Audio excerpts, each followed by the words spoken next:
If you're a guy and you're listening to this show, you wish you lasted longer in bed. Mm-hmm. If you're a girl listening to this show and you have a guy, you wish he could last longer in bed. That's just how it works. None of us last long enough in bed. That's just a fact. That's just part of being a dude. Mm-hmm. Huh? Maybe you.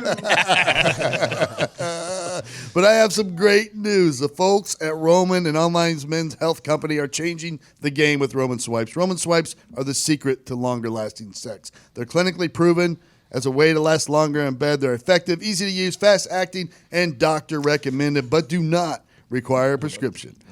Roman can ship swipes to you in discreet, unmarked packaging, and each swipes packet is small enough to hide in your wallet for whenever you need it. Just pull it out of there, you're ready to go. Reach back, one hand. You only need one hand for that. Wow. Pull it out, apply it, put it on. It doesn't transfer to your partner, so you can last longer without worrying about that.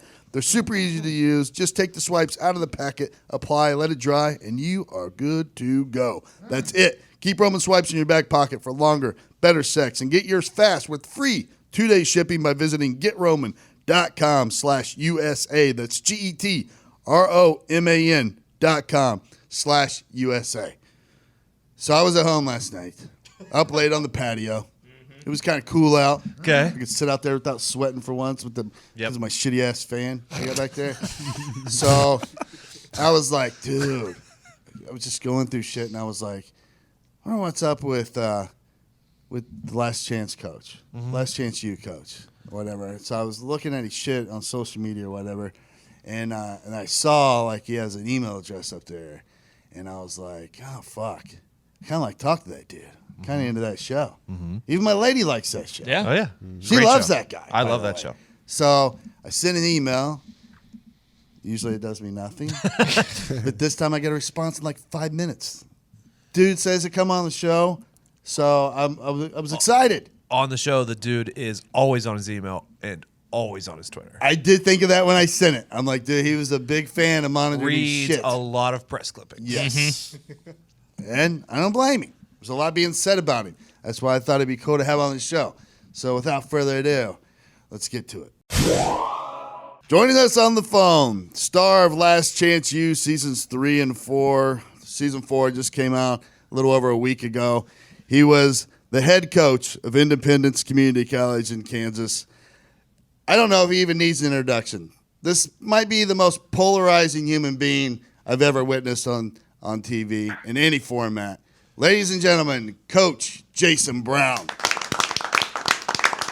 How you guys doing, man? Hey, I wish I was all that. I wish I could get some money for all that shit you're saying. I haven't seen no polarizing anything.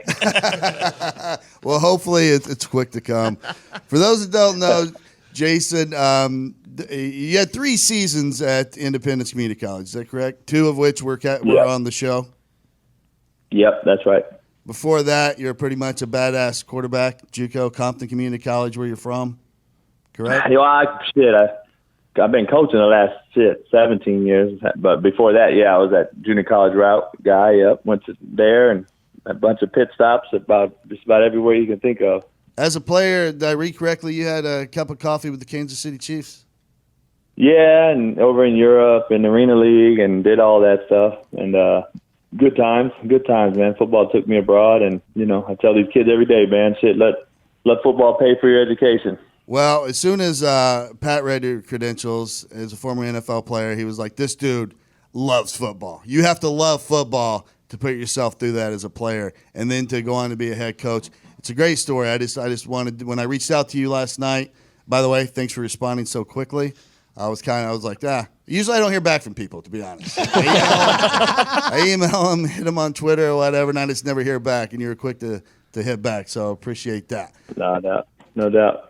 Hey, so you were like the only white dude in your neighborhood growing up. Is that correct? Only white dude growing up, the only white guy when I played at Compton College, the only white guy when I was the fucking coach at Compton College. Nice. All right, so let's get into that. So how did that shape you as the man you are today and as the coach you are today? Coming from that, because I assume, like, here's just what blew me away. First of all, love the show, love Last Chance U, because it really introduced me to a world I knew nothing about. I mean, I knew JUCO existed. I went to a JUCO. just because I didn't really know what the fuck I wanted to do with my life, and that's where you go after high school. You just go to a little bit bigger high school.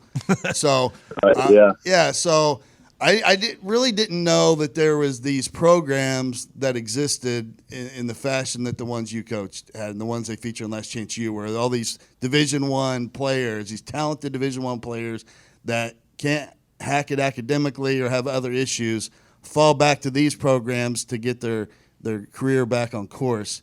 And you're kind of the man in charge with seeing that through.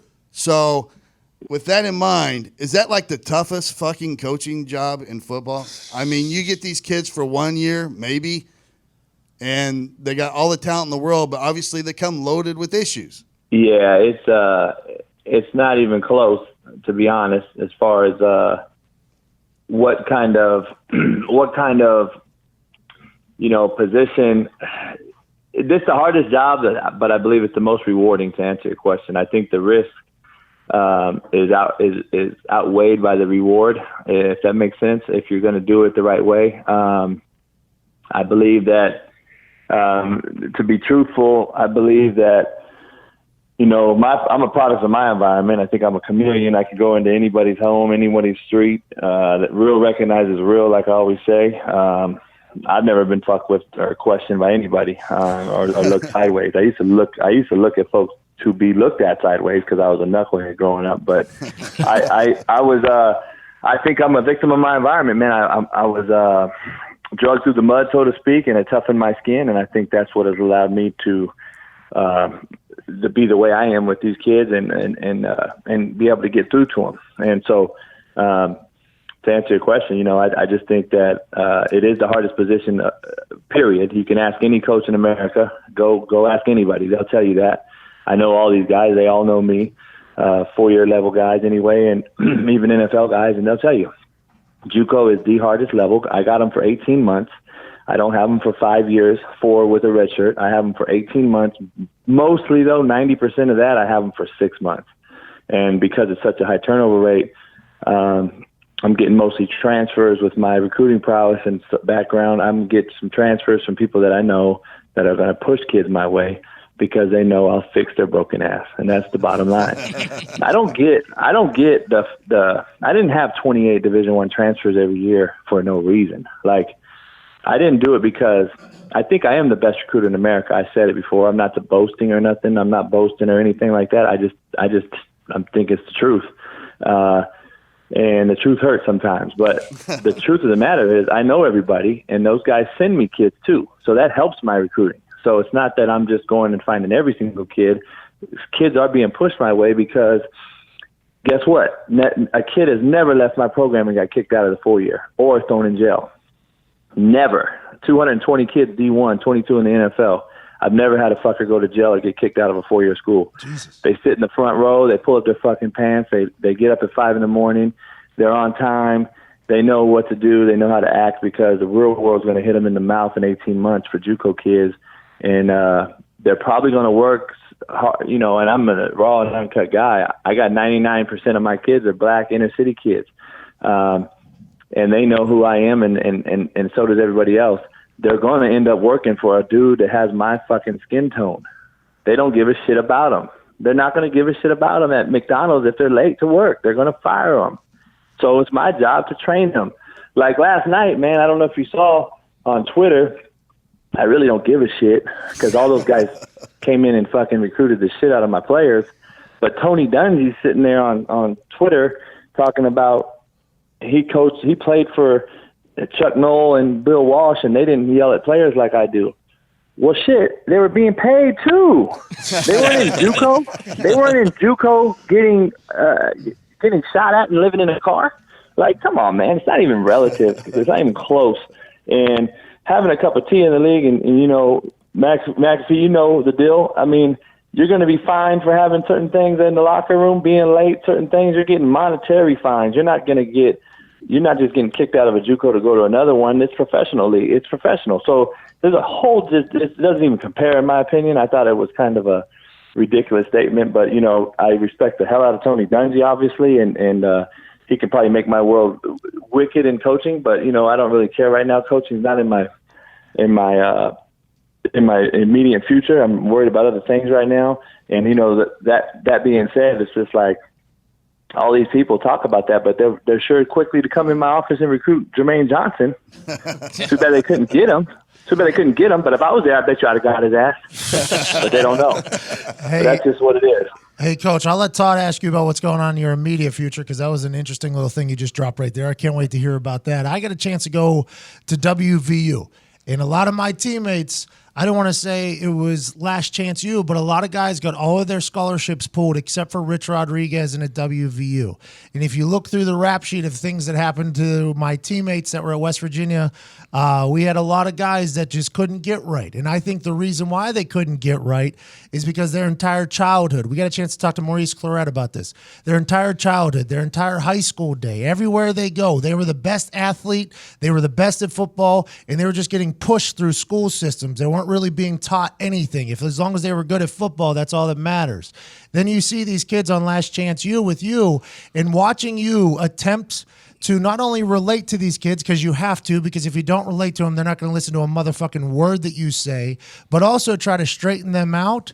I could see while I was watching it, I didn't watch from the beginning. I only started watching because I heard we're going to get to talk to you, and I was excited to kind of check it out. I thought it was going to be a bunch of bullshit, by the way. And I think you would understand this more than most people. Most inside football things are all showbiz bullshit.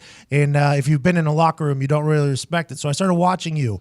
Rich Rodriguez had to act in the same manner that you act to get a hold and get a strain and kind of straighten a lot of my teammates' lives together. But I could very much see you catching a lot of flack for that. Do you notice or do you give a single fuck, like Tony Dungy said that about you? Do you think about changing it all, or do you know, like, hey, listen, look at my resume, 220-some D1 guys, everybody ends up in school, and is that the reward that you talked about outweighing the risk by tenfold? Yeah, man. The kids don't. Let me tell you something about these kids. Junior college kids. These guys are dumbasses and dummies, man. But they're not stupid. Yep. So real recognizes real. The kid understands if you have their best interest at heart in about fucking 7 seconds.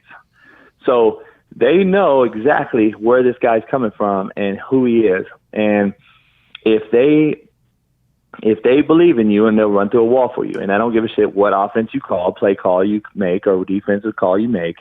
The players win the games. The coaches fucking lose them. I don't give a shit if you're Bill Belichick or whoever. You can argue that all you want with me.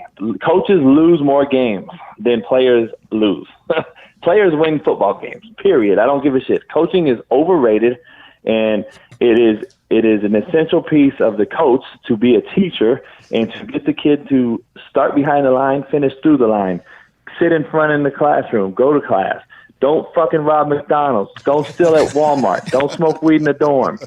Those are the things that you do. But my level, it's accelerated rate. So I have 200 of those kids where you're only going to have 55, 60 at all these other places, NFL, Division I. Division I, you'll have 100 kids, but you're going to have 30 red shirts and walk-ons, and those kids are going to be straight by the arrow. Your normal white kid from fucking Ventura who's going to walk on at Arizona State, and he's not going to fart in the wind so you can smell it because he's so scared as hell to lose, and he's going to be the greatest kid in your program, and your GPA is going to fucking go skyrocket through the roof so the head coach gets his bonus. Look at you helping those things aren't talked about. How about this, though? I got 200 inner city kids that I held a 2.7 GPA for, with 200 being divided by the total. Everyone else used 65 kids. Their roster to get a GPA. My GPA was still fucking higher.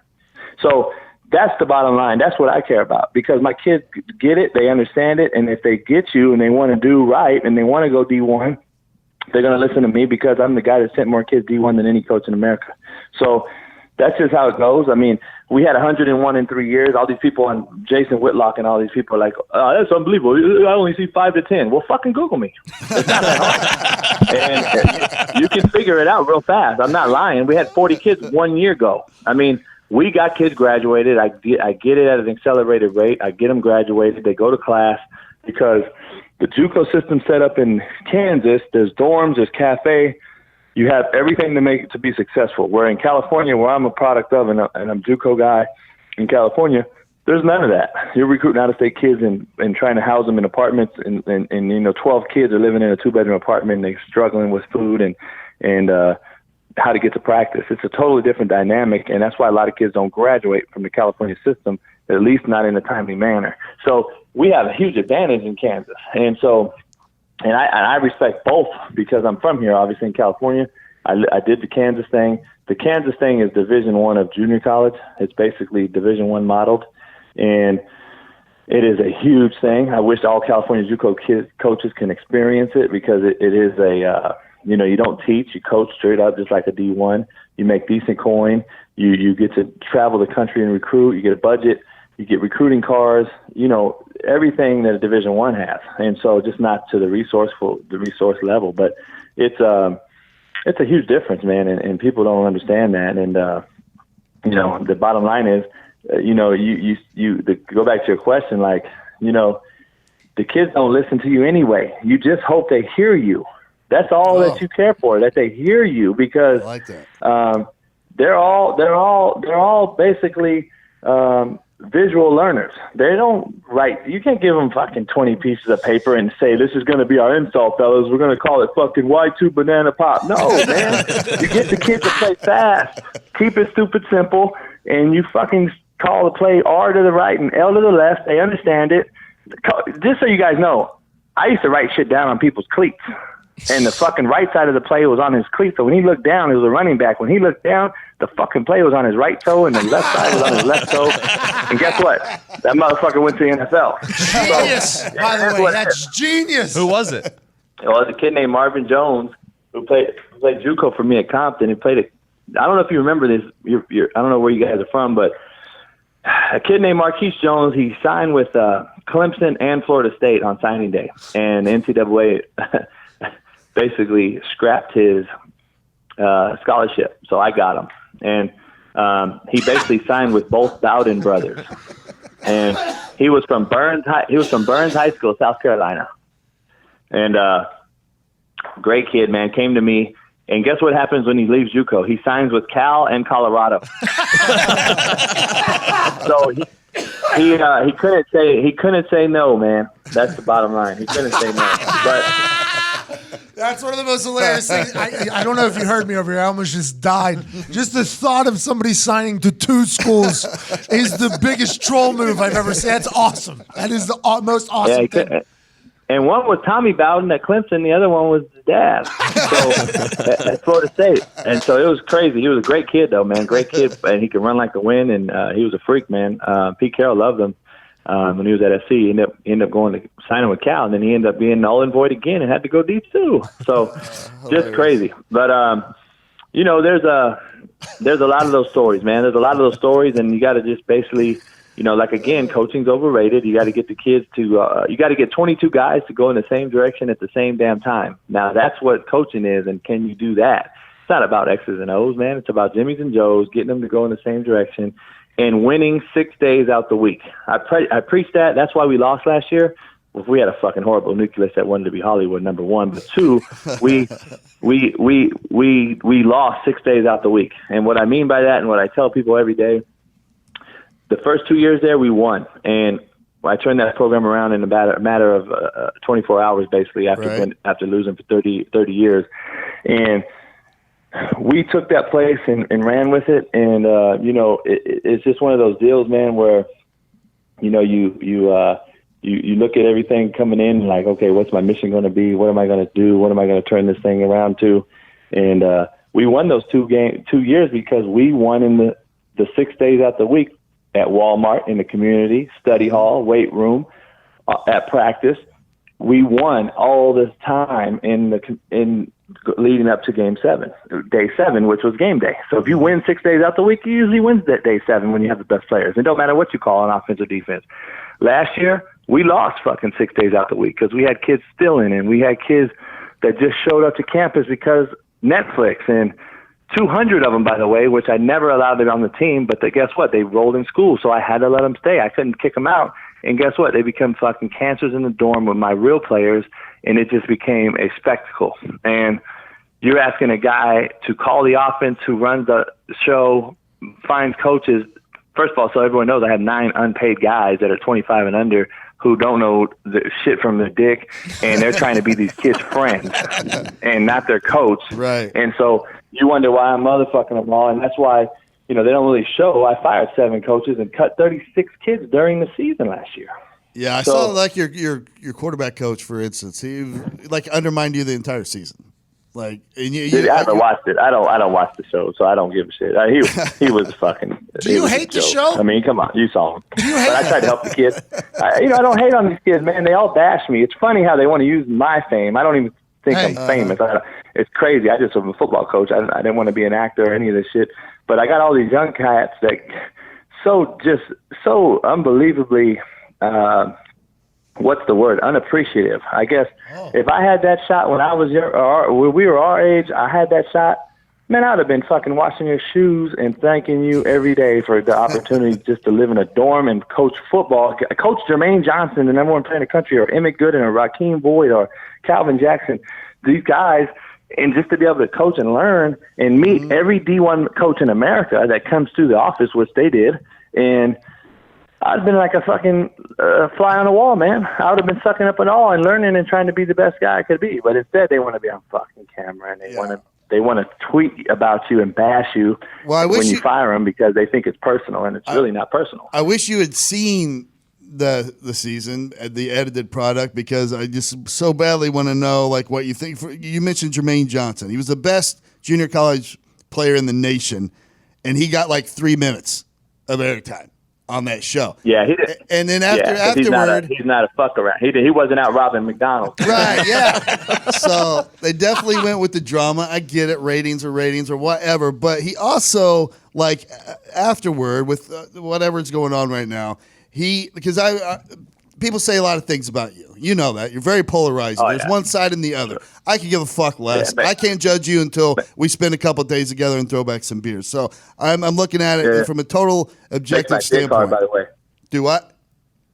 That makes my dick hard, by the way. Hey, I heard you say that in the show that gets you hard. I laughed. I want to let you know I laughed. I laughed pretty hard. But Jermaine, I always say this, like one of the players that he coached had to say about him. And here's it was the best player in the nation last year in JUCO, says, that dude's my dog. Like he wrote this tweet and he said, you showed a lot of tough love, and he laughed about it, but y'all ain't seen the times he pulled me and other players on the side and showed us the personal support we needed and the reassurance that helped us develop as successful people in the future. And we didn't see those scenes. Not one. You didn't get one where you brought in somebody. You mean the other 3,500 hours they filmed that they didn't show on the camera? Yeah, that stuff. That Jason Whitlock fucking thought that I was the guy from 8 hours. My whole life was 8 hours of film. Yeah, I know. I forgot. Yeah. So Pat asked earlier, like, you know what? You know what you should do? You know what you should do? So you see those things, right? You see those things. You also seen Calvin Jackson, who plays for fucking Mike Leach right now, who's probably going to be his best receiver, who will get drafted. He was on our show year one, the show. He defended me, and so did a bunch of other guys. Like, you're going to have Isaiah Edwards. He's playing at Rice right now. He's like a 6'8", 330 lineman that can run like the wind. He'll get drafted, but he's also was on there defending me. You guys should find the guys that bash me on Twitter, the players, my former players.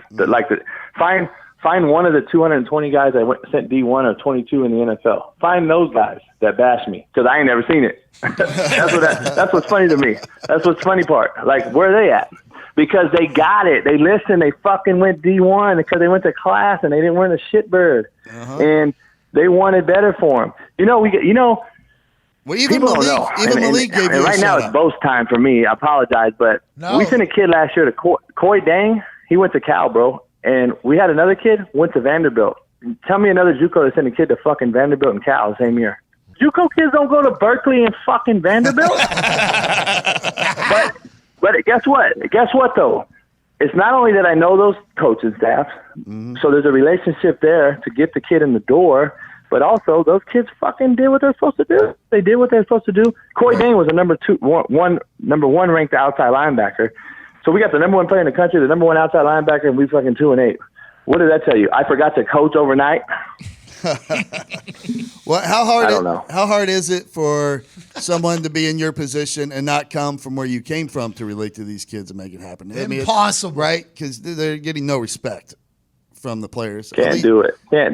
So yeah. So I'm going to go whisper sweet nothings in Emmett Gooden's ear because he didn't graduate high school, number one. Mm-hmm. So I had to graduate him from high school at Independence Community College, number one. Okay, right. Let's clear that up.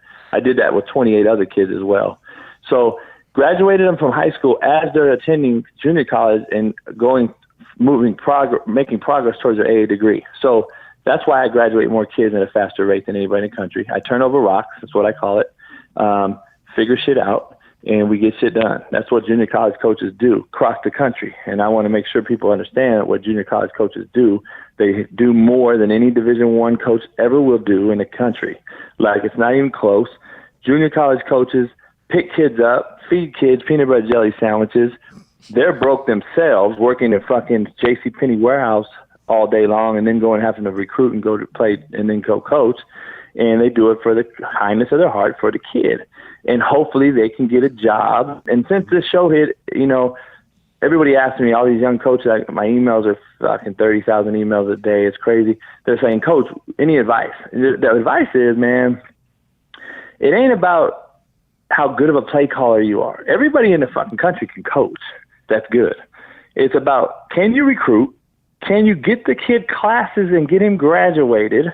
Because that's how every Division I coach in the country knows you. Pete Carroll knew me because I got fucking dudes graduated and I had to hook up on classes to get the kids out so they could go to USC.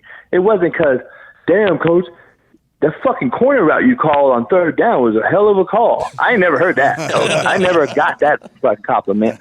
All I got was, you got the best players in America, Coach. How the hell are you getting them graduated? Well, that's just why. And so that's why guys sent me players. Hey, Jason, so when you grew up in Compton, what kept you from walking to a convenience store, sticking a gun in the store owner's face, and taking $150 out of the cash drawer? Great question. To answer your question, because I'm not a weak-minded fucking individual. I wasn't a follower. I was a leader. And I so you guys know, I was raised by a guy named Freeway Rick Ross and Cornell Ward. If you guys Google who they are, first of all, the one guy's not the fucking rapper. So go figure out who the real guy is. And he wasn't happy about the rapper either, if I do recall one from the documentary I watched. Yeah. Yeah. So these are really, really, I grew up at the precipice of the dope game right after the Watts riots. Compton, Watts started to become predominantly black towns. When my dad grew up there, it was predominantly white cattle towns, just similar to a Kansas town. But then Compton turned into what it was. Now it's predominantly Hispanic. And, I wasn't a follower, man. I've had kids get their heads blown off on my shoulder, right, in a liquor store, as you at the liquor store. And my senior year in high school, we walked in and get some beer and stuff, underage drinking at its finest. And we'd go in there and just hang out in the liquor store. He would lock it up after hours. And a couple cats came in there with masks and robbed us, man, and shot one of my best friends in the head right on me. And so I've seen it all. So I could have went that route very, very fucking easily, but I chose not to. I've never smoked weed in my entire life, fellas, or a cigarette. Now, I smoke fucking Cubans, but I've never smoked a cigarette or a weed in my life. I've never done any drug, and I grew up in it and with it. And I just think that people that succumb to peer pressure are weak-minded, and they're the ones that's the generation now that is so fucking got every answer in the book for you. And, those are the guys you have to sit there and be like, fuck, is this worth it? Are these guys understand? Because they're single-parent home families. Just so you know, a stat, we had 200 kids 2 years ago on the team. We redshirted, obviously, more than half of them.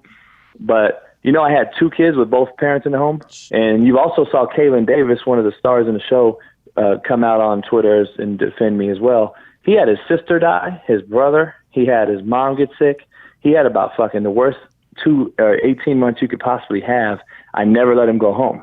I would not allow him to go home because what is he going to go home for? I said, you're going to go home and do what? Your mom's already grieving. There's no reason for you to go home. You can't do anything, son. I mean, there's nothing you can do, and you're going to make it harder. Finish your damn degree, get your fucking scholarship. And he's at Arkansas State. He graduated, and he now can have a chance at least gets him a fighting chance to go earn some money to help his mom. And who knows, if he plays the NFL, so be it. But the odds, no. But fuck, get the piece of paper from this college and which is the biggest fucking scam in the country. They're the gangsters. Oh, they're gangsters. It is insanity what they get away with. Yeah, so, it's crazy, man. I mean, fuck, the degree shit is the most overrated shit in America, man. That's right there with fucking pharmaceutical. But it is what it is. Hey, that was a very good take you just put right there. Yeah, I like the university and pharmaceutical, two biggest scams. That's an incredible run there. Yeah, because the colleges are pricing what their degree is worth in the public, and it's just not worth what they're saying it's worth. That's why people are going into debt forever for me. It's like, your degree is not worth $120,000 for me to be a social fucking worker. Like, that is not what it's worth. You're gonna go teach. How about you go teach these fucks that I just coached and trying to get them to shut up in a fucking biology class, and you're making $40,000 in South Central LA, and you're trying to get these kids to shut the hell up when they fucking want to put you on Twitter and they want to slap you, the teacher, and fucking the teacher gets fired for choke slam.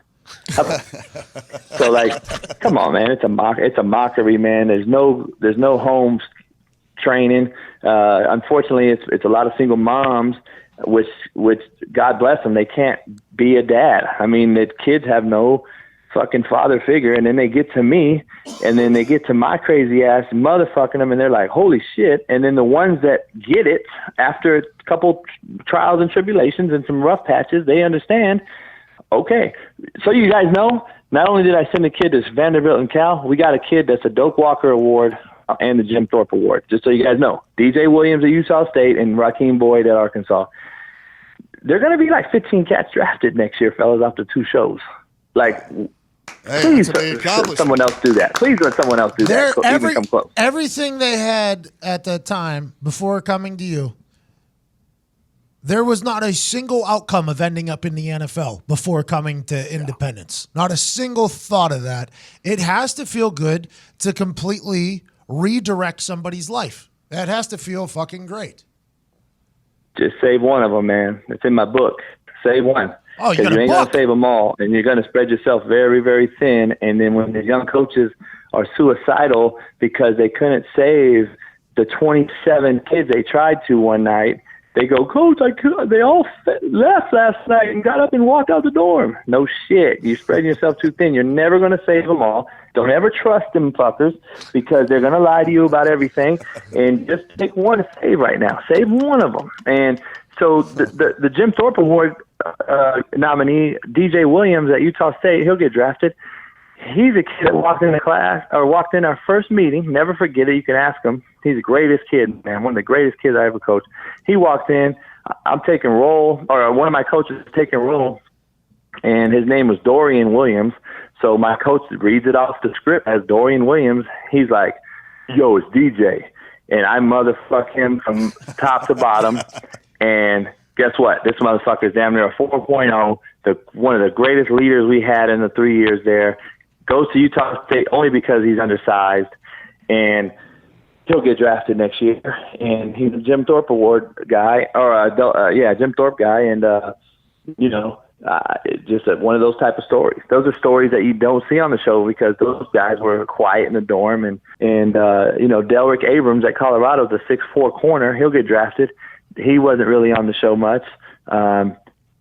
Just so you know, they only show 5 guys on that show that year we won.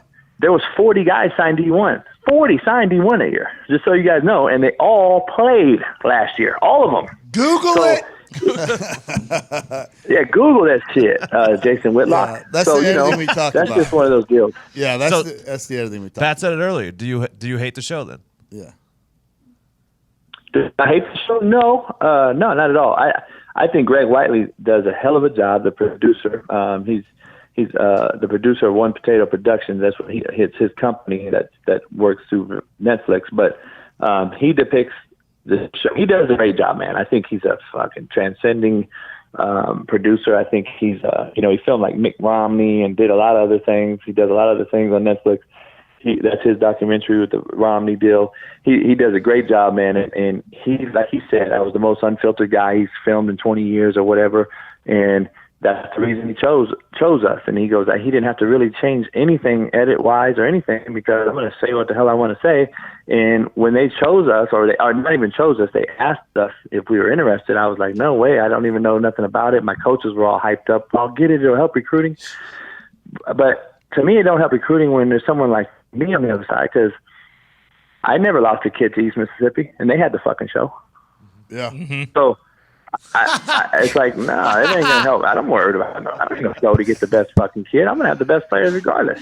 So the team we won with was already on my campus. Just so you guys know, the show wasn't there yet. I mean, the common viewer probably don't realize that. Coach, make sure people know that, because I bet you that is quite a shot that gets sent to you that I can tell pisses you off. People say, oh, they're on Netflix. It's easy to recruit with Netflix. And he just said, no.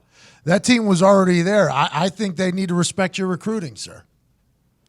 Yeah, that team was been there, done that. The team that was shitty last year was the team that came because of the fucking Netflix.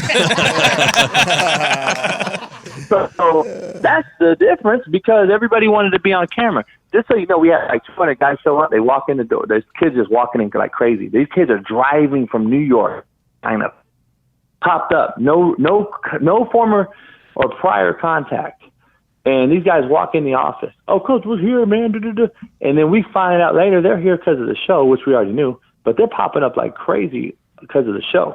And those are the worst kids you want, because they're all cancer.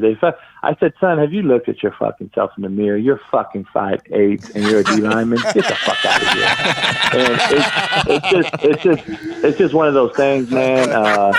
We were just like, son, there's no hard feelings here, but just so you know, there's like fucking you're going to be playing with fucking Jermaine Johnson, who's 6'6", 250, that runs 4.4, bro. You're fucking 5'8". Your daddy should have pulled out. That's what the fuck should happen.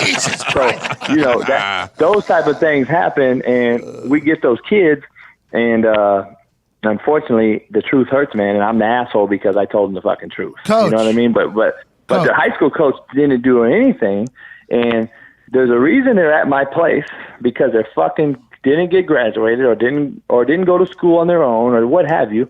And I think the high school coaches are the best coaches in America. I don't give a shit. And especially like Georgia and Alabama and South Carolina, those coaches down there, man, they do a hell of a job. They do have a lot more resources and so forth and facilities than we do out west or other places. But those places, there's some small town schools, man, that do a great job, and those kids just don't buy in and do what they want to do. But the bottom line is, the definition of coaching is getting where you couldn't get yourself. And that was my job, get you where you could not get your fucking self. And that is the definition of a coach. It derives back to like the stagecoach era.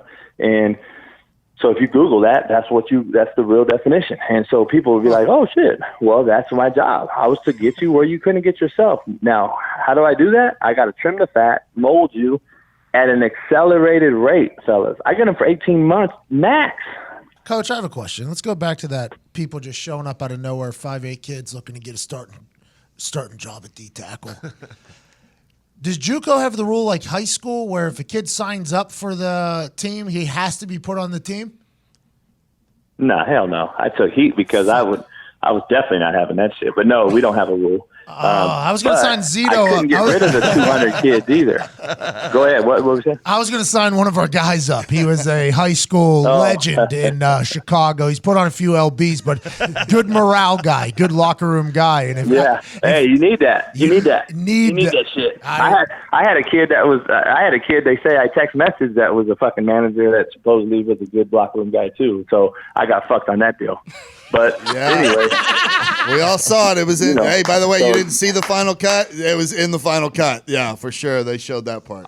Are you coaching again? What's going on? Are you you're an electric personality, obviously. And in the world we live in with the digital stage, you might not love the way main networks either edit or talk about you with. I mean, you knocked down Fox and NBC there with Whitlock and Tony Dungy, and I have a chip on my shoulder. I have a chip on my shoulder against those networks too, because a lot of the shit that they talked about me not being the standard person. What are you going to do next? Are you going to keep coaching? I don't think I've ever met a coach that really loves coaching that can ever stay away from coaching for too long.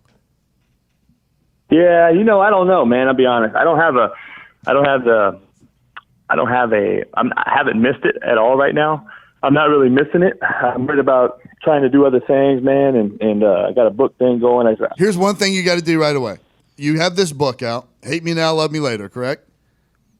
Yep. It's an Amazon top seller. You obviously have a great story to tell, and you have some things to teach. I saw you do a promo video on your social media for this thing. You got to revamp that shit, bro. You got to get a camera person in there.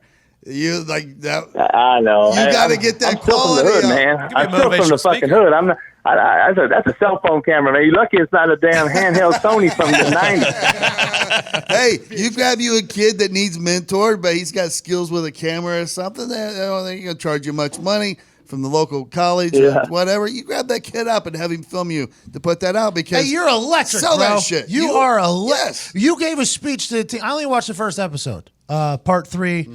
I watched the first episode and I was excited, right? I was excited to chat with you. In your speech, you somehow came across with saying, and I don't think there's any other human on earth that could pull it off. You pulled it off. You literally said in the speech, I'm a master motivator to a group of human beings. And I don't think any other human on earth could have pulled that off without being laughed at or mocked. And I was like, whenever you said, I'm like, yeah, this guy fucking is. That's what this guy is. You are an electric figure, man. You cut like promos. Like, I think the internet is going to be a big, big fan of yours. I'm very thankful we got to talk to you here. No, man, I appreciate it. I'm just a regular Joe, man. I always said, man, like, I never liked famous people, man, because when I was young growing up in L.A., obviously, you would see these guys. I'd see somebody walking down the street and actor, baller, basketball, football, whatever, Laker, whoever, Dodger. And I was like, as a youngster, you try to talk to them, they shine you on, and I'd be like, oh, fuck these guys. I'll never be like that if I ever made it. Coach, can you translate for other white people that are listening? Shine you on? You said that the athletes would shine you on?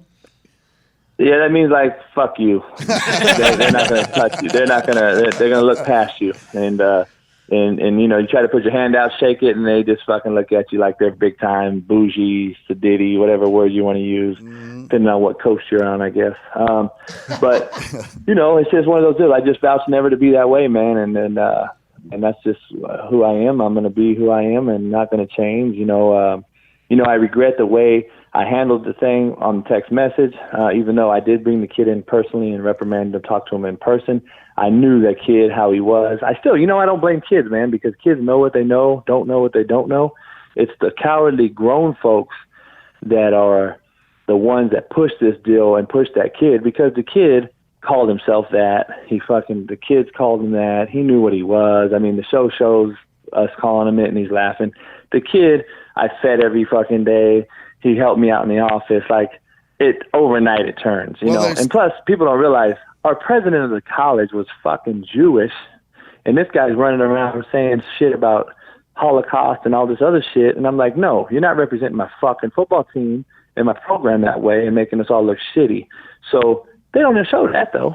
So, it's just the truth's coming out, man. And it's sad because I hate to hurt or see any kid or anybody do that, but it's the grown folks that did it because they wanted 15 minutes of fame, and it's unfortunate. So this is going on, right? This thing fucking happens, and we all know that there's things you can text your friends or people that are close to you, or that you can say privately that on face value, if you don't know anything about the relationship between the two people, look offensive. We all know that's the case, and that exists. You have these problems. All of a sudden, here's my impression of what it's like to be Jason Brown as a head coach in JUCO or wherever. You pretty much have to win because you're not exactly going to be every faculty member or every administrator's dream hire because you are rough around the edges. You can motherfuck anyone like at a Hall of Fame level. If there was a Hall of Fame That's pretty good. for people that can motherfuck pretty people, good. you would have a spot right now. So you're not every administrator's dream. But as long as you're winning, nobody gives a fuck. But as soon as you don't, then they succumb to this fucking proper etiquette way of dealing with folks. And I find that to be offensive as well. I agree, man. It's just it's tough love. It's a tough deal. You know, the cold part about it is, you know that the president walked in my office and said, it's a slap on the hand. Don't worry. He literally laughed at it in my office. We were bullshitting. And that was it. A week later, they're asking me to resign. Yeah. Like, it's a fact that, so first year we go 5-4 after building a culture, building a team that had never beat 4 of the teams we beat in a row. And I knew I wasn't worried. I said, junior college, you can win overnight because it's all about recruiting. You know, you're recruiting your blood life. You know, we're only as good as our recruiting. And that's what I knew I was at best at. And I'm like, well, shit, we'll turn this thing easy. I'm not worried. And then during that time, as I get players, we're going to start building weight rooms and locker rooms and coaching offices and all that. And so we're building the program. So as far as I could tell, it was probably the single. Yeah, it was probably the single worst single JUCO in the country when I took it. It's probably the top 5. You know, there was 250 applicants the day I resigned, and luckily I got my friend the job there, Coach Harris. But what's the lesson learned? Is there any lesson to be learned from that text message? And by the way, can I mention at all, put the message in context without you talking about it? Please do, so the by the people way. that are listening know what the fuck we're talking about. Yeah. They showed it you on can the say show. whatever you want. Okay, so I'm going to paraphrase. Does anybody have the exact tweet that can read from it? Yeah, I think Diggs does. All right, Diggs. So read the tweet. This is a text sent to you. This is probably an excerpt of a thread between you and the equipment manager who wanted to come there and play, but he's from Germany, right? Yes, he's from Germany. 4:10 p.m. on field, you German fuck. Have 17 points toward your 25 points. See Stadler for explanation, and you got an extra point for not hanging the line poster as instructed. I'm your new Hitler figure out your life. Yeah. So if you read that and read through it like somebody that has a fucking 3rd grade education, you can see I was kidding with him about the hanging the poster and extra points because that's what I did with the kid. We fucked around quite often. I thought he was a good kid for the most part and everything, and he would hang a lot of my posters and do a lot of the raps because I got him a fucking job on campus doing it, getting paid. So it was a jokingly way to say I'm your worst nightmare. Because obviously, if you put that in the World War II context, that would have been the part leading up to that part. Before I say that, the part leading up to it about hanging the poster, come see me, go see Stadler was a coach to get his discipline. He was told not to go in the weight room with the women's softball team. I said, do we let the other sports in our weight room when we're fucking lifting? So no, so don't go in there. Well, this fucker goes in there, sneaks in there after hours, and goes in there with some softball players and is really creeped. The girls are creeped out by it.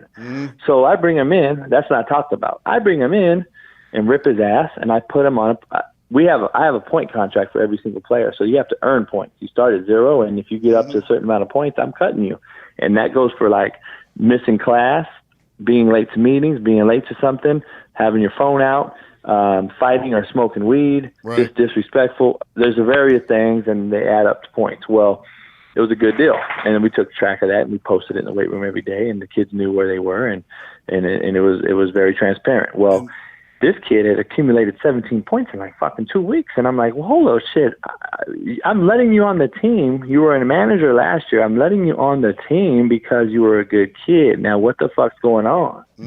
And that's when we found out all this shit. Like, the night before this happened, you guys don't even realize the women are playing for the number 1 seed in basketball tournament, and this kid walks up to the bench on a knee and starts talking to the fucking players.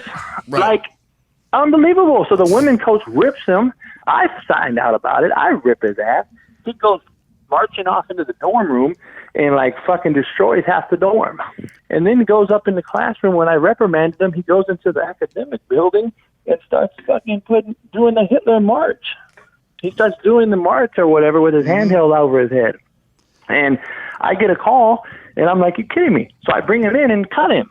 I cut him, and then he goes off and does it again in the dorm. I get a call, and I say, that's when you see the text. Yeah. And how many points is the Hitler march?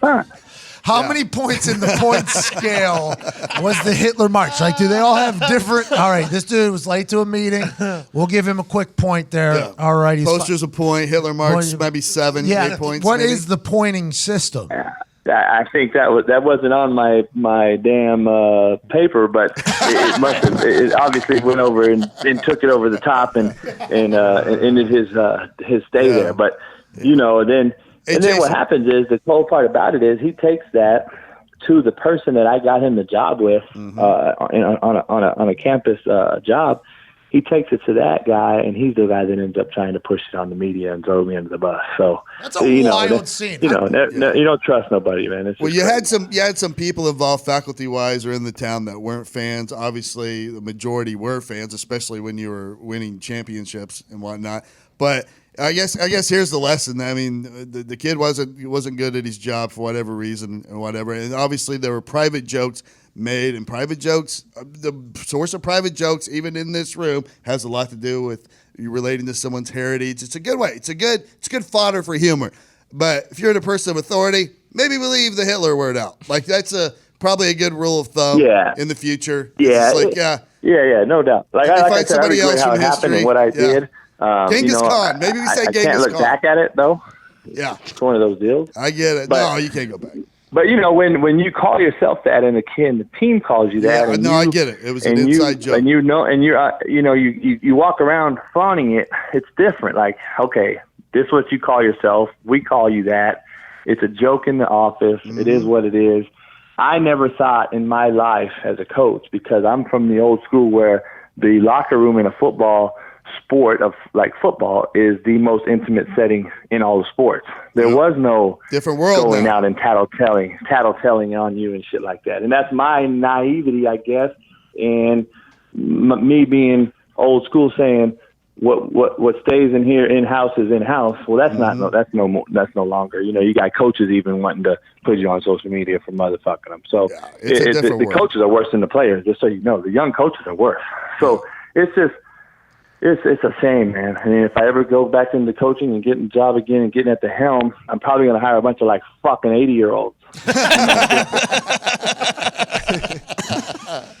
Not a bad idea. Not a bad idea. Well, hey, here's what I want to say as we wrap things up is in my opinion, you're a great dude. I'm proud of you for getting to where you at from where you started.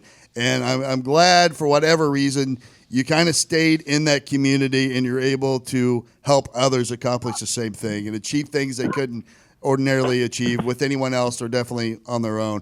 And you got this book out, Hate Me Now, Love Me Later. It's on Amazon. Everybody should check that out. I'm going to check it out. And from here on, let's not let this fucking one thing overshadow the good aspects of getting to know Jason Brown and the message you have to pass on to other folks. So let's up that fucking social media game, brother. Go get you some help with that in the same way that you would ask a player or somebody else to go get help to better themselves. You do that so people will watch the video so they can, find out where to go to hear this message. No doubt. Hey, I appreciate, man, everything. I don't, I have no ill will towards anybody. Live and learn, man, and that's part of my book, Hate Me Now, Love Me Later. I think I appreciate all the fans getting it, but it's just growing, and it is what it is, man. You live and learn, and hopefully I'll be a better man for it, and all I care about is helping young men, man, or turn boys into men anyway. Yeah. And I've done it my whole life, and well, outside of coaching, you're now helping people that have to find you on social media. So up that game, and if I look back a year from now and you have it, I'm going to be your Mussolini. Jeez. I'm going to be your Mussolini. You're not going to like it. I'll stay on your ass. You're a lot bigger than me, but I'll stay on your ass because I want people to hear this shit. All right? No doubt. No doubt. All right, bro. Hey, appreciate you calling in, and I'm glad we got to know you a little bit better. So maybe we'll talk again some other point when you got something new going on. Keep us updated. Keep me updated. You got my number and shit now, so if good shit happens, you got any changes in your life, let me know. Okay, good deal. All right, brother. Everybody. Thanks for having me, fellas. Put them together for Coach Jason Brown. All right. Appreciate you guys. Hey, how's Stogie? I'm never changing, so fuck him. How's Stogie? He's good. He's fucking with me right now. While you guys are on the phone, man, My girlfriend's chasing him around. This fucker grabbed my leather couch pillow, man, and he's up in the fucking dirt with it, and I'm about to fucking murder him. Yeah. Yeah, he's a giant pit bull. Oh, yeah. Look at this fucking. All right, buddy. Hey, thanks for calling in. Right. Stay in touch. Appreciate you guys. All right. Right. All right. Hey. I think I like this dude. Yeah, I fully came into the interview expecting to hate him. So you were on that camp. Oh, yeah. From the show. Yeah, from the show, I did not. I was more on the other side. I was like a fan. Because he even said in the interview, he doesn't coach. Yeah. But that's not his job. Right.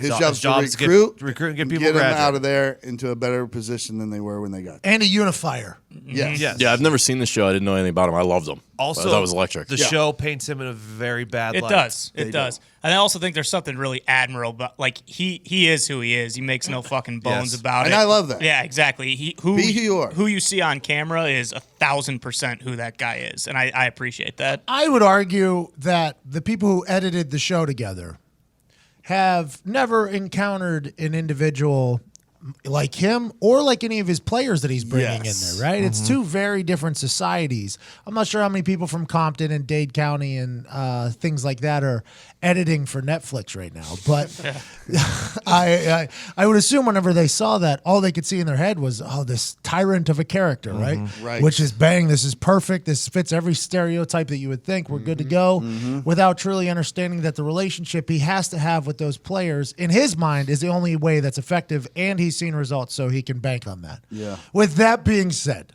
I was quite alarmed whenever I got text messaged what you guys were talking about with the text messages. Yeah, I didn't know until, I mean, if you're not what, if you saw it on YouTube, you saw my reaction there. I got a text whenever he started talking about the Nazi stuff. Yes. I didn't know what he was referring to. I looked around the room and I was like, what is this? And then Ty sent me a text and was like, oh yeah, he just told one of his players that he's his Hitler now. And I was like, what the fuck just happened? And then Diggs sent me the entire message or whatever. Yep. And I was like, oh my God. Oh my God. This is you can't come back from this, is what I was thinking. But then whenever he started talking through it, he took it in a manner that wasn't like, he didn't sound like he was scared of it. He was like, yeah, it happened. I learned from it, lived and learned from it. I'll never do it again. It was taken out of context, obviously. We assume most things are. But he was like, yeah, I just live and learn, man. And I was like, yeah, it's actually kind of refreshing, but Jesus Christ, this would have been nice to know going in. I probably should have done this going in. I should have known that going in. But I've like I said, I've got a chance to see a lot of the same style athletes that he coaches, right? Because our West Virginia squad was very, very similar to that. Good dudes, not stupid. That's a great way. They have their own set of intelligences that they have accrued throughout their entire lives. But book smart might not be great, and the ability to flip that around. Now, granted, his means may be a bit aggressive in people's eyes, but it seems as if he's getting results and he's fixing people's lives. That's good. No, see, I have no problem at him fucking chewing out players and stuff like that. I fucking love that shit. And I have no problem with who he is as a person. Yours was more the Mine was X's strictly and with the O's side of X's the and ball. O's. Yeah. Well, it's not about, he actually said, it's I know. all about the X's and O's. It's about the Jimmies And the Joes. and the Joes. Maybe. But no, I wish Netflix. Maybe that's the name of the show, by Netflix the way. would have highlighted a little bit more of all the D1 players that he fucking did get to a better place. Oh, yeah. Yeah, those kids would never end up like that. No, Ever. he's doing work that a very rare percentage of the population would be willing to do. I mean, I'm assuming some would make it, right? That's Without. quite a broad brush that I'm painting. But if the kid's been kicked out of their school or hasn't been able to get into a school, his likely outcome in life is probably not fantastic. If we had to guess, and because a lot of people come from a lot of places where there isn't a lot of opportunity, not a lot of hope, football is really football, sports, rapping, and then drug game. Yeah. Really is I mean, the only potential outs. And if you get turned down by everybody who is considered an authority figure, and you try to make it in the straight way, which like the like in football or whatever, you can see how a lot of guys might potentially turn to the streets again if they can't make it. Like, oh, fuck you, I'm going to go do this instead. I don't need it anyways. He's turning a lot of people's lives around. That's awesome. Yeah. But the Hitler one, I mean, a little aggressive. Yeah. Let's not do that anymore. Lesson learned. Hopefully he figures it out. And I'm Diggs- excited to see where he Diggs goes wouldn't next. even help him either. Diggs No. wouldn't even help What him. do you mean? He made a typo grammatically, and you read it. Yeah, so I read that text message word for word. Verbatim. Hey, you're right. We're not misquoting anybody here. No. This is a fucking legit organization. What did he say? Something in? The very last part. Yeah, instead of in, he wrote out, which I didn't know how that got changed. It was the very last part where there should have been some punctuation. No, read it through again. Maybe a comma. 4:10 p.m. on field, you German fuck. Have 17 points toward your 25 points. See Stadler for explanation, and you got an extra point for not hanging the lion poster as instructed. I'm your new Hitler. Figure out your life. There should be a comma there. Oh, sure. Yeah. Instead of I'm your new Hitler. Figure out your life. There's not one punctuation. Oh, see, I thought it was Hitler figure. And then of your life. I think it's I'm your new Hitler. Figure out yeah. your life. Oh, would help figure out your life. you put the Right. comma But in there is there. not one period or comma in this entire text. Yet So, again, And the ones he sent me either. yet punctuation is I think it's a side important. text. Yet yeah. again, me and Zito are on the same page here, and it's really freaking me out.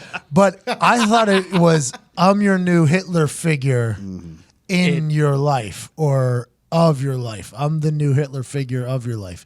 You're saying I'm your new Hitler, comma, figure out your life. Think so. Yeah. That's all I would have. Yeah.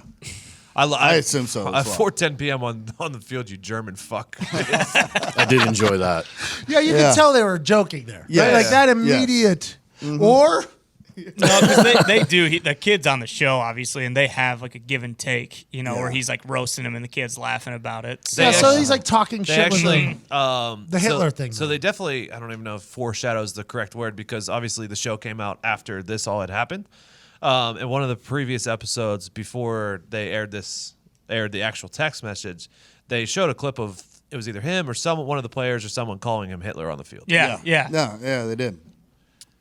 So it was an inside joke within the locker room and on the field with them. But, he knows. As a coach, you can't allow yourself to say Yeah, but that remember, out loud his or- coaching style is a lot different than most coaching Yeah. styles because he has to earn their trust, befriend these people, because you can't just talk shit to people before you earn their trust, right? Yeah. That's an interesting situation. Anyways, it Yeah. got texted to me mid-conversation, and I was like, holy fuck. You were taken aback. I was mind blown because I think I literally just got done saying, Coach, I think you're doing good things. And I got a text, and I immediately was like, oh, no. And then once it got figured out, I was like, yeah, he is. Like, if you really do, fixing 200 and some lives. Yeah. That's incredible.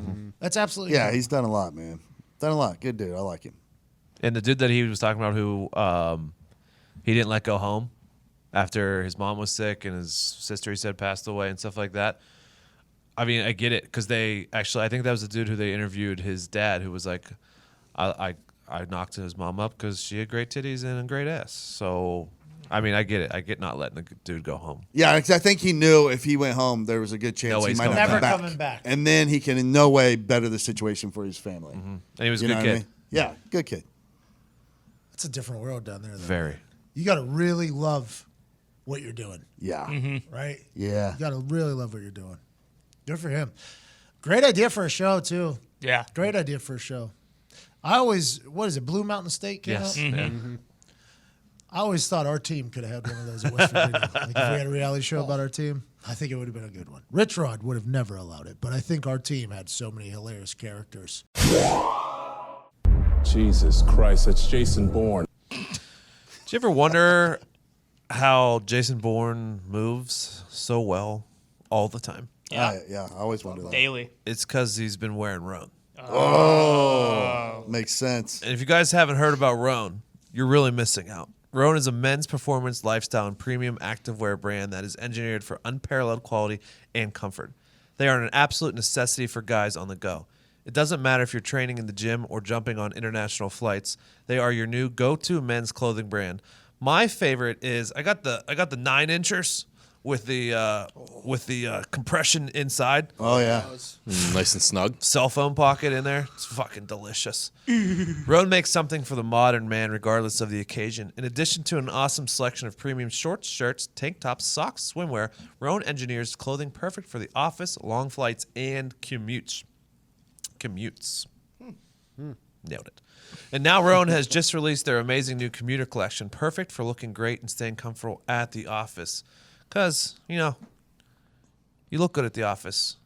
You get promotions at the office. That's what they say. True. Rowan's commuter collection is the performance alternative to the everyday workwear, offering everything from pants, polos, shorts, and shirts that are all lightweight, comfortable, and wrinkle-free. The commuter collection is a good for all weather, anytime from a workday in the place to a weekend barbecue. Go to rowan.com/heartland today and use promo code Heartland to get 20% off your first purchase. That's RHONE.com/Heartland. Promo code Heartland for 20% off.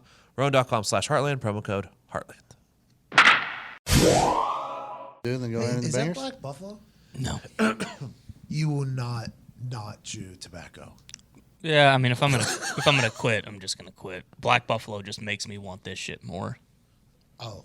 Yeah, It's like when I diet, I just want it's got a lot more. of nicotine in there still. Not doing a whole lot for you. It'd be like Todd, it makes sense because he's been doing it a lot longer than I have, and he likes it. The difference in taste between their mint and this stuff is Yeah, their mint does not taste terrible. good. Now, Gumpy loves it, but I don't think Gumpy chewed a lot. Yeah, Yeah, that's so what I I'm don't saying. mind it, but same thing. Yeah. If you didn't chew a lot. I'm fucking chalk connoisseur. You know And what I it's mean? been, have you always been a mint guy? No. When after I had like the cancerous stuff and I just switched to pouches, that was Why the fuck does it matter how long I've been chewing? I've never had the cancerous. Oh my God, that was a joke. no. They told me he's like, hey, you can't chew long cut anymore. You can't chew long cut. Stop anymore. chewing. What Yeah. doctor looks you right in your eyes when they see cancer stuff and go, hey, don't know how to tell you this, but Yeah, I had to you're get going to a, have to switch over to pouch. I had to get a skin graft down here. And My you buddy still had to chew? get one. Yeah, I can't quit. Jesus. I've What tried. are we doing? I will be the most miserable fuck around here if I go too long without it. I just will. But how long are those normally last when people quit? Was it like a week, 2 weeks? The longest I've gone is like a month. Yeah. No, but how long are you terrible for? Like having like Oh, the headaches are the worst part. But yeah, how long is that for? Like a week, 2 weeks? A month. Yeah, The probably literal- 1 month straight? Well, and yeah, pretty much. And now Nicotine's a G. it's to the point too where like if I eat, like I need to put a fucking chaw in afterwards. If I'm driving, I need to have one. If I'm watching a movie, I need to fucking have one in. Otherwise, I can't enjoy it. Our one buddy, every time we used to eat Dairy Queen, goes, fucking chaw after this is going to be so fucking good. Dude. Yeah. If I go too long without nicotine, I'm like, oh, I don't know what to do with my hands. Like, I just Are don't we feel serious? right. I'm Yeah. so thankful that I had Addiction's I a had bitch. a headache since Monday morning until this morning. And I had a coffee this morning. That's the only difference. And I had given up coffee when I started the diet. So I think caffeine was doing the same fucking thing to me. Yeah, Oh, is that going to happen to me because of this? I it guarantee. could. Bang, bang. I always thought It's I only was a matter of Be a time. smarter than caffeine everything. addict. You might be actually addicted to them. What are you up to now? 2 a day?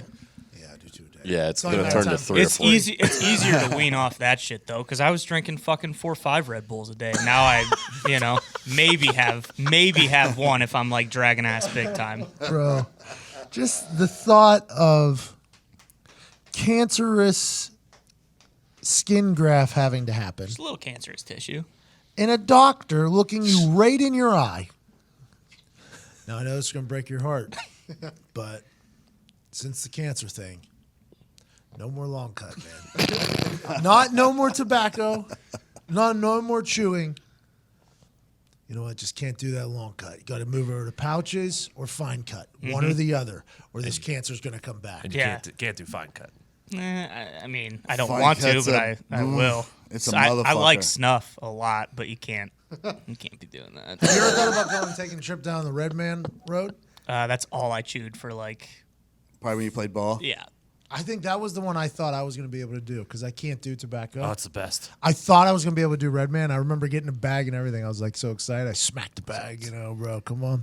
I crack her open, put it in there like the big league gum back Yep. in the day. Tossed it in, put it right in the side pouch there. I was like, this isn't bad. Oh, Yeah, it triggers your gag reflex almost immediately. Yeah. Like, even I would do it. Like after like 2 years in, I'd put a big one in and be like, oh, ooh, It tastes yikes. so much better. It's though. delicious. That's what the, I couldn't handle That's it. what See, I Black can't- Buffalo Straight reminds me of is like Red Man or Levi Garrett. Or something Because like I that. can't do Sweet that though like that. because you spit so much. You have to do it outside. Dude, when I was in the Marine Corps, I used to, when I have gate duty, I would have a big old fucking thing of Red Man in and smoke a cigarette. Like, bro, just fucking double. I was Give me all the psycho. nicotine. Redman, you have to do outside. I 'cause you love spit hitting way the too pen much. while I have a chaw in. Gives you a nice little, I immediately want to chaw after I hit the pen. Me too. Immediately. Dries your mouth out. Well, yeah, And I Todd, don't I have to just spit. heard you're fucking eating tobacco. Basically. I mean, I didn't know you had that type of... Nicotine's a real bitch. A real bitch. It takes hold of you, man. You're held captive to it. Yeah. You're want one? a slave to your habit. Try one. I actually don't have any left in that one, so I will have to. Oh, you put it in Black I Buffalo? will have to settle with this guy. Well, right when we're Save done with your this, life, I'm bro. Heading over to the gas station, getting a fresh Save your guy. life. You know, they say odds are that whatever you get in that gas station is going to kill you before anything outside that gas station. Yeah, it's possible. Editing too, though. The hardest thing was like on radio because you can't chew gum. I don't want to do sunflower seeds. Like, and I needed something in there for 3 hours. I was like, all right, well, chaw is pretty effective. That's unbelievable. That is a wild scene. I'm sorry. Oh, well, once the cancerous thing popped up, I had to move over his pouches. That's a wild. I like, but the best part is when you're like, well, it makes sense for Todd to quit because he's been doing it for so long. And you've had cancer in your mouth. Yeah, but it wasn't the same thing. It was fake. I know, it's a precancerous cancerous state tissue, and it was because I was fucking biting my fingernail, and it went down and went into like my gum line. Holy shit. So like my, like it was like a fucking abrasion down here. My gum line went down like super deep. So then How long did it take you to quit thumbs? I still Like chew my immediately fingernails like a motherfucker. Hey, I'll trim them too. I do too. I do big time. yeah. Never. People say you're never, not supposed to. I It's do. impossible not to. Yeah, I never cut them. I Always can't- chew them. I haven't It's- used, I do too. I I haven't haven't used clipped- clippers in yeah. years. I've been either. trying to get into the Clipper game just because of It hurts. I get scolded. It hurts. It does. I go Pinches me and shit. I go too deep. Me too. Every time. I don't like it. The toes are easy for some Yeah. reason. They are. The toes are real easy. They just snap right off there. Bam. There's less done. feeling. Oh, yeah. Fingernail hurts. I've got it down to science, too. I can just give it, like, I can be on the left side of the big toe now, and I can clip that sumbitch, crack all the way across. Flies off right in the toilet. Are you serious? Yeah, I got it down on art. And part of it is I put a lot into finding the right pair of toenail clippers because you can get some shitty ones that have too much bend in them and it doesn't go all the way through. Yeah. I gotta let you know, that's a lot of commitment though, just to squeeze as hard as you possibly can where you're at. You don't know how deep you are underneath. I'm always scared I'm gonna catch my skin. I'm always scared. But I consider a success whenever I get it to go all the way around. Oh, yeah. Yeah. Without having to double. Yeah. You know, I feel like I'm like Bob Ross shaping that fucking Yeah. thing. Sometimes you got to go back and take the point off Yep. in the middle. Yep, that's what happens. That's where you miss is at the top. You flicking that thing one shot right in the toilet though is next level. Man, I worked on that for a long time. Pretty Because if proud. it doesn't get stuck there. in the clipper, Yeah. man, that could be a hard find. Yeah. That My floor is sucks. white. Yeah. Right. I do a look around. I'm like, well, that's gonna kill a cat for sure. I most They times step go foot right up on the toilet. I lift the toilet seat up, foot right on the toilet. Crap, Really? and they just fall right in there. Yeah. I'll go sitting on my bathtub. Yeah. Oh, I on like the that outside. move. So I go sit on the outside. But if it doesn't get trapped in the clipper, Yeah. if I get a popper like yours, if I get a popper, who knows where that thing goes in the bathroom? And it's like, well, every man for themselves in here. That thing's going to be sharp, though. That thing is going to be sharp. We might want to wear sandals in here. I got large toes. Yeah, you do. My You do have big toe is as big as my pointer finger. Yeah. That's crazy. Jeez. Must be Wow. some advantage for soccer with that. I would assume, like Michael Phelps has that Little body reach. that's built to swim. I think my body was potentially built to just kick things. Yeah, I think My so. foot's fat and flat, which is good. Toes are big, get a little control on it. Yeah, get you that spin. And Charlie? the quads and hips are just too thick. Yeah. Bigger I think I toes was, means you're faster as well. what did he say? Bigger toes means you're faster. Yeah, I never ran an official 40. Don't believe Google, but I'd say that's probably accurate.